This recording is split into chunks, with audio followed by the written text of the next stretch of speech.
So students, today we are going to do this be creative writing exercise of this chapter Alice in Wonderland. And what we need to do here, look at this. You can see this is the be creative exercise. Now what is asked here?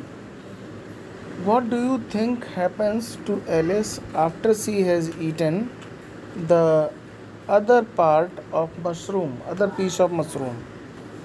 So you know pretty well that at the end of the this Alice in Wonderland, she was very tiny. So the butterfly advised her to eat the part of mushroom, one part of mushroom. So she ate one part of mushroom and she got a normal height.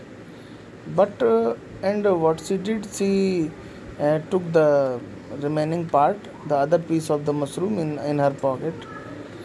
And now think that after some time she went around and she ate that other part.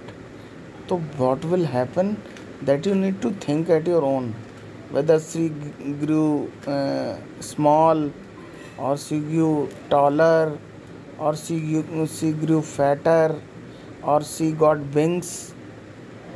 And like butterfly, she also got wings and she started flying, or any.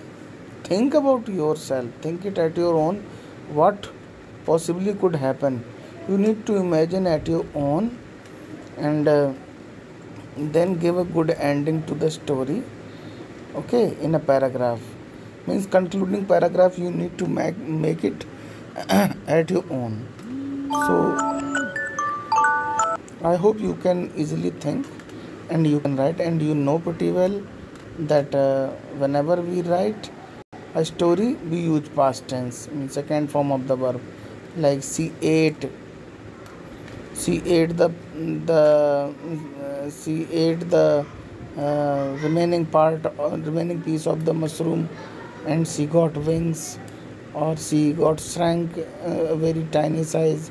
Whatever you think, imagine at yourself and make your own story.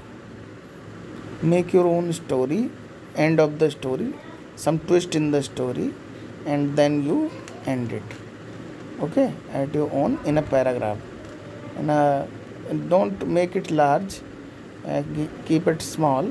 Okay, so because it is going to be an end, some other end, give it a twist, to the story. Try for it. Imagine, use your imagination skills. Try to imagine. Okay, and you have listened number of stories, and now we have learned this lesson. So you can easily imagine, and you can write, and after writing it, you can send it to me in the workbook. Okay, thank you.